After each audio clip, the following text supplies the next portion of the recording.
सर्वपित्री अमावस्या होती तर मी 5 प्रकारच्या वेगवेगळ्या भाज्या पडवळ, भेंडी, वांग, बटाटा आणि कारलं अशा केल्या होत्या. कोशिंबीर, चटणी, गोड घारगा आणि तांदळाचे वडे, वरण भात, तांदळाची खीर आणि पोळी, पापड, फेण्या असं नैवेद्याला दाखवलं होतं. हॅलो, नमस्कार सगळ्यांना. कसे आहात सगळ्यांना घटस्थापनेच्या आणि नवरात्रीच्या भरपूर शुभेच्छा. देवी तुमच्या सर्वांच्या आयुष्यात भरभराट लावो, तुमची सगळी स्वप्न पूर्ण करो. ही नवरात्र तुम्हाला खूप छान सुखाची जावो हीच माझी अपेक्षा आहे. माझ्या चॅनलवर नवीन असाल तर प्लीज सबस्क्राईब करा, व्हिडिओला लाईक, शेअर, कमेंट जरूर करा. माझ्या चॅनलला व्हिजिट करून इतरही व्हिडिओ पहा, कमेंट करा, लाईक करा. तर ही मी तुळशीची झाडं आणली होती घरून, 3-4 आणलेली आहेत. 2 दिवस तर ऑलरेडी होऊन गेलेले आहेत, तरी मी तशीच ठेवली होती. दिसतात तर चांगली, त्यातली आता ही सगळी झाडं लावून टाकते. माहीत नाही पण इथं तुळस टिकतच नाही.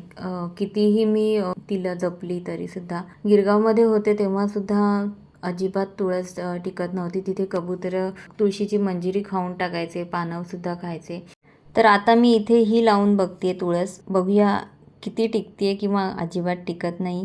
तुमच्याकडे जर तुळस टिकवायचा जर चांगला उपाय असेल, जालीम उपाय असेल, तर मला नक्की कमेंट करून सांगा की तुळशीला जास्तीत जास्त आयुष्य कसं द्यायचं. कारण इथं मी खूप बघितलं की माझी तुळस अजिबात टिकत नाही आहे. मला खूप वाईट वाटतं ॲक्च्युली तुळस का टिकत नाही आहे याचं. तर आज मी सगळं गार्डनिंग करणार आहे, त्याचंच दाखवते. माझं हे छोटंसं गार्डन आहे. एकदा मी अननस घेतला होता आणि त्याचं हे जे वरचं पानं वगैरे असतात, तर तो वरचा भाग कापून मी असाच लावला होता कुंडीत. एवढं मोठं झालं आहे ते, चांगली मुळं वगैरे धरली आहेत. या कुंडीत काय मावत नाही आहे ते आता, म्हणून विचार करते की ते चांगलं असं मोठ्या जागेत लावून टाकावं. मी ते लावून टाकलं. आधी फणसाचं झाड लावलं होतं आणि सीताफळाची झाडं लावली होती, त्याच्याच बाजूला लावलं आहे. माझ्या मुलाला फक्त जरा माती सारखी करायला सांगितली, तेवढंच त्याला पण आवडतं जरा झाडं वगैरे लावायचं म्हटलं तर.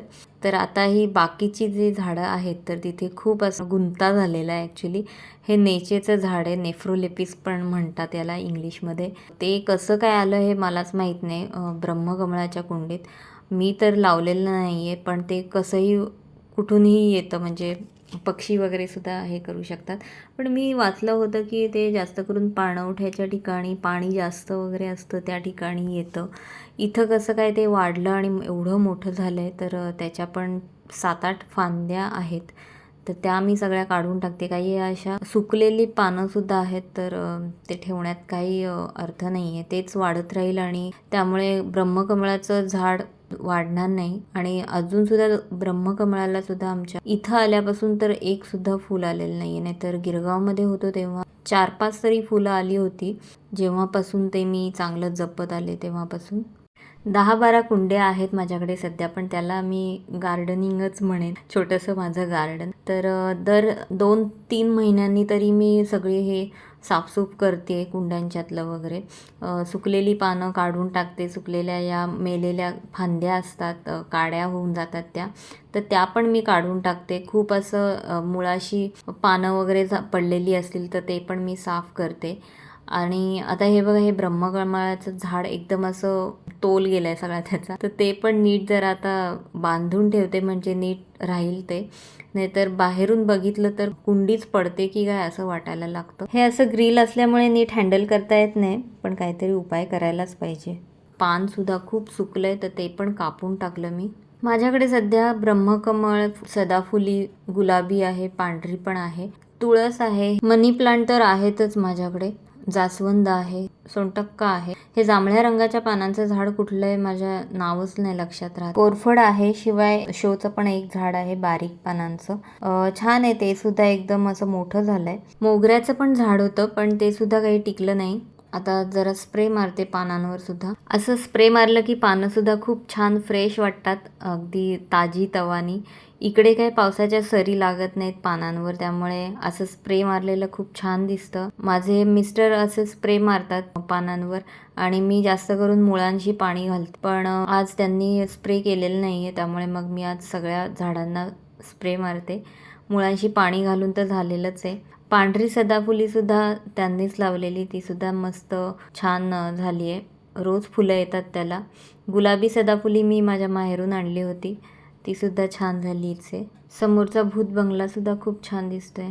तर आता माझी झाडं वगैरे लावून झालेली आहेत. सगळं काही गार्डनिंगचं माझं काम झालेलं आहे. तर आता हे 2 मी वापरले होते टूल्स, तर ते स्वच्छ करून धुवून ठेवते आणि नंतर मग पुसून ठेवते. तर माझ्याकडे हे सध्या 3 असे टूल्स आहेत गार्डनिंगसाठी, मी हे वापरते. मी हे ॲमेझॉनवरून मागवले आहेत. तर हा एक ब्रॉड असा शॉवेल आहे आणि हा एक लांबोडा असा शॉवेल आहे. तर हा खणण्यासाठी जास्त वापरला जातो आणि तो ब्रॉड आहे तो काढण्यासाठी. आणि हा एक पंजासारखा आहे, 3च काटे आहेत. तर तो माती मोकळी करण्यासाठी जास्त करून वापरला जातो. तर माझं गार्डन छोटंसं आहे, माझ्या माहेरी आहे, तसं काही मोठं नाही आहे. त्यामुळे स्मॉल स्केल गार्डनिंगसाठी तुम्ही असे गार्डनिंग टूल्स वापरू शकता. हे 3च आहेत, त्यामुळे ठेवायलासुद्धा जास्त जागा वगैरे घेत नाहीत. खूप फायदेशीर पण आहेत. तुम्ही गार्डनिंग करत असाल, तुम्हाला आवड असेल तर नक्की असे विकत घ्या किंवा ॲमेझॉनवरून मागवा. कसेही प्रॉपर टूल्स असले की आपल्याला सटरफटर काही वापरत बसावं लागत नाही किंवा ॲडजस्टमेंट काही करावं लागत नाही. माझ्याकडे जसा आता 3 काट्यांचा पंजा होता तो, तर बाबांकडे 5 म्हणजे अगदी हातासारखा दिसणारा असा पंजा आहे तो.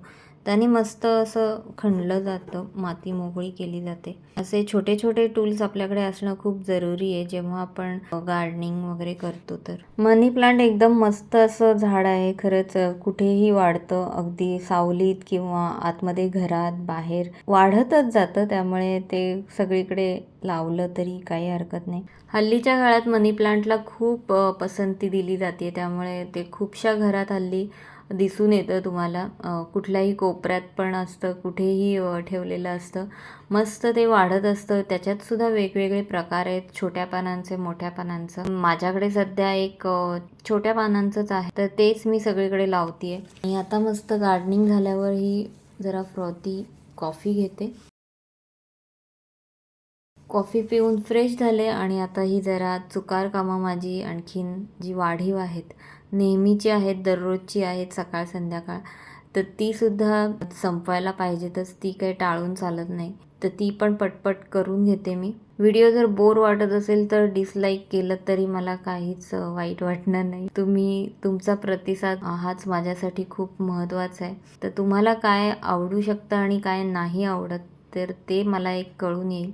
याआधीचा व्हिडिओ मी टाकला होता माझं माहेर म्हणून, त्याला आता भरपूर प्रतिसाद मिळाला, त्याबद्दल मला खूप मस्त वाटते, खूप मी आनंदात होते. अजूनसुद्धा त्याचे व्ह्यूज वाढत आहेत. तुम्ही बघितला नसेल तर तो व्हिडिओ तुम्हीसुद्धा नक्की बघा चॅनलवर जाऊन. तर आता माझ्या मुलासोबत थोडासा वेळ घालवते. पुढचा व्हिडिओ माझा ट्रॅव्हलिंगबद्दलचा असणार आहे.